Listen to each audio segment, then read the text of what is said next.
ایک بزرگ فرماتے ہیں کہ میں ایک مرتبہ طواف کر رہا تھا۔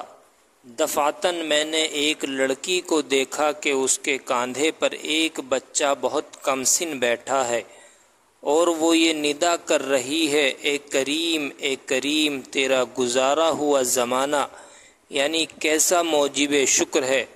میں نے پوچھا وہ کیا چیز ہے جو تیرے اور مولا کے درمیان گزری؟ کہنے لگی میں ایک مرتبہ کشتی پر سوار تھی اور تاجروں کی ایک جماعت ہمارے ساتھ تھی۔ طوفانی ہوا ایسے زور سے آئی کہ وہ کشتی غرق ہو گئی اور سب کے سب ہلاک ہو گئے۔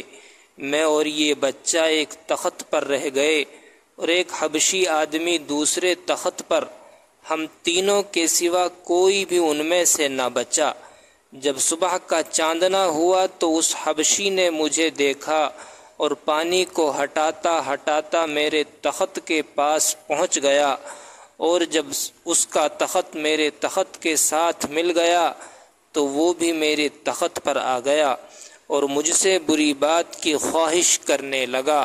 میں نے کہا اللہ سے ڈر، ہم کس مصیبت میں مبتلا ہیں، اس سے خلاصی اس کی بندگی سے بھی مشکل ہو رہی ہے، چہ جائے کہ اس کا گناہ ایسی حالت میں کریں۔ کہنے لگا ان باتوں کو چھوڑ، خدا کی قسم یہ کام ہو کر رہے گا۔ یہ بچہ میری گود میں سو رہا تھا، میں نے چپکے سے ایک چٹکی اس کے بھری جس سے یہ ایک دم رونے لگا۔ میں نے اس سے کہا اچھا ذرا ٹھہر جا، میں اس بچے کو سلا دوں، پھر جو مقدر میں ہوگا ہو جائے گا۔ اس حبشی نے اس بچے کی طرف ہاتھ بڑھایا، اس کو سمندر میں پھینک دیا۔ میں نے اللہ پاک سے کہا اے وہ پاک ذات جو آدمی کے اور اس کے دلی ارادے میں بھی حائل ہو جاتی ہے، میرے اور اس حبشی کے درمیان تو ہی اپنی طاقت اور قدرت سے جدائی کر۔ بے تردد تو ہر چیز پر قادر ہے۔ خدا کی قسم میں ان الفاظ کو پورا بھی نہ کرنے پائی تھی کہ سمندر سے ایک بہت بڑے جانور نے منہ کھولے ہوئے سر نکالا اور اس حبشی کو ایک لقمہ بنا کر سمندر میں گھس گیا، اور مجھے اللہ جل شانہ نے محض اپنی طاقت اور قدرت سے اس حبشی سے بچایا۔ وہ ہر چیز پر قادر ہے، پاک ہے، اس کی بڑی شان ہے۔ اس کے بعد سمندر کی موجیں مجھے تھپیڑتی رہیں یہاں تک کہ وہ تخت ایک جزیرے کے کنارے سے لگ گیا۔ میں وہاں اتر پڑی اور یہ سوچتی رہی کہ یہاں گھاس کھاتی رہوں گی، پانی پیتی رہوں گی، جب تک اللہ جل شانہ کوئی سہولت کی صورت پیدا کرے۔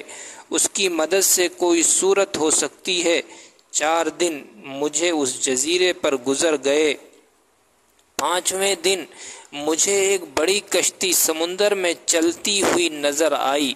میں نے ایک ٹیلے پر چڑھ کر اس کشتی کی طرف اشارہ کیا اور کپڑا جو میرے اوپر تھا اس کو خوب ہلایا۔ اس میں سے 3 آدمی ایک چھوٹی سی ناؤ پر بیٹھ کر میرے پاس آئے۔ میں ان کے ساتھ اس ناؤ پر بیٹھ کر اس کشتی پر پہنچی تو میرا یہ بچہ جس کو حبشی نے سمندر میں پھینک دیا تھا ان میں سے ایک آدمی کے پاس تھا۔ میں اس کو دیکھ کر اس پر گر پڑی، میں نے اس کو چوما، گلے سے لگایا اور میں نے کہا یہ میرا بچہ ہے، میرا جگر پارا ہے۔ وہ کشتی والے کہنے لگے تو پاگل ہے، تیری عقل ماری گئی؟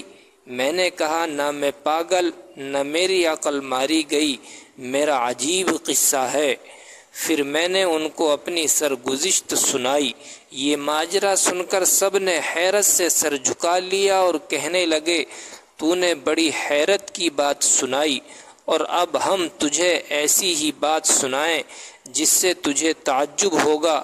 ہم اس کشتی میں بڑے لطف سے چل رہے تھے، ہوا موافق تھی، اتنے میں ایک جانور سمندر کے پانی کے اوپر آیا، اس کی پشت پر یہ بچہ تھا، اس کے ساتھ یہ غیبی آواز ہم نے سنی کہ اگر اس بچے کو اس کی پشت پر سے اٹھا کر اپنے ساتھ نہ لیا تو تمہاری کشتی ڈبو دی جائے گی۔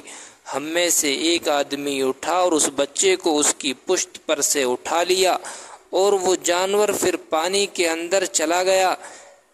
تیرا واقعہ اور یہ واقعہ دونوں بڑی حیرت کے ہیں، اور اب ہم سب عہد کرتے ہیں کہ آج کے بعد سے اللہ جل شانہ ہمیں کبھی کسی گناہ پر نہ دیکھے گا۔ اس کے بعد